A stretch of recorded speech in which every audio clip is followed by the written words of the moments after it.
Now, it seems to me that we can look at this and say that what we have here is evidence of the Lord of the covenant bringing his judgments against his sinful people, his rebellious people here. We have the manifestation of Christ as the Lord of the covenant, not so much the servant of the covenant at this moment here, but the Lord of the covenant who brings judgment on the wicked. And as I was thinking about this, I was intrigued by the images of the lion and the wind, perhaps suggesting the second and third members of the Trinity. Jesus is sometimes described as the lion of the tribe of Judah. He is one who is endowed with great authority, and that authority is to protect the people of God, but also to punish the wicked. The Lord himself is one who judges the wicked. You might look at Obadiah. There's a name for you, Obadiah. In his prophecy, you have the Lord himself talking about the day of the Lord at hand for all the nations. And this day of the Lord is the day not of merely the servant, but the day of the Lord, the one who is the Lord of the covenant, who comes to judge the nations. And Obadiah says in verse 15 of his prophecy, "The day of the Lord is near for all nations. As you have done, it will be done to you. Your deeds will return upon your own head." And so there's this principle of reciprocity that is at work in the system of justice found throughout the Scriptures, which Jesus, as the Lord of the covenant, enforces.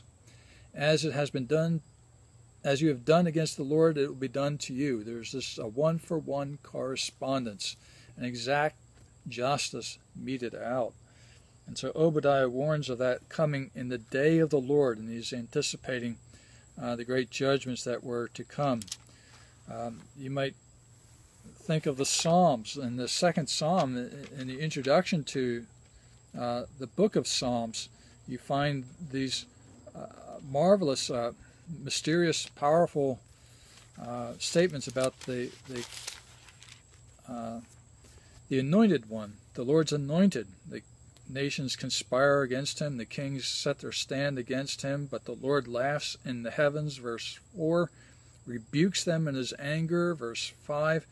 And then the conclusion of the psalm is this, verses 10 through 12. "Therefore, you kings, be wise, be warned, you rulers of the earth. Serve the Lord with fear, and rejoice with trembling. Kiss the Son, lest he be angry, and you be destroyed in your way. For his wrath can flare up in a moment. Blessed are all who take refuge in him." So here is a depiction of the Son of God, the Messiah, as the Son who is the Lord, and who will judge the nations in his wrath. And one passage in the Psalms that I read earlier today in my devotions was from Psalm 137, which is a powerfully emotional psalm, beginning with these famous words, "By the rivers of Babylon we sat and wept when we remembered Zion." It's a psalm of the exiles who've been driven out of Jerusalem and are on the way to Babylon, and they're taunted along the way by their captors and by others as well. In any case, one of the things these exiles remember is the treatment they received at the hands of their neighbors, the Edomites, who, when the devastation came from the Babylonians, they didn't come to help the Judeans. They rather rejoiced over what was happening and urged the Babylonians on.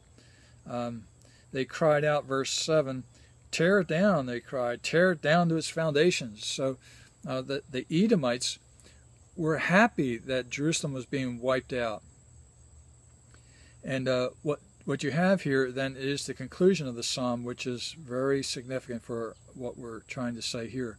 "O daughter of Babylon," now that could be Babylon itself, but I think maybe it's the Edomites who had the spirit and purpose of the Babylonians. The daughter of Babylon, doomed to destruction. God had determined that they would be destroyed. "Happy is he who repays you for what you have done to us. he who seizes your infants and dashes them against the rocks.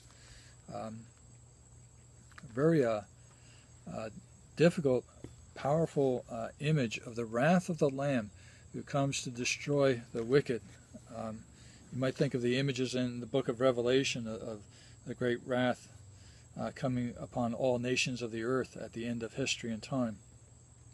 And so when you have these images in Jeremiah 4 of the lion and the wind, it seems to me suggestive of this Lord of the covenant who comes to judge the wicked in a powerful, dramatic way, in accord with God's will and purpose. He is the Lion of Judah who is not to be trifled with. He sends the Spirit of God, which came upon the church as a mighty rushing wind.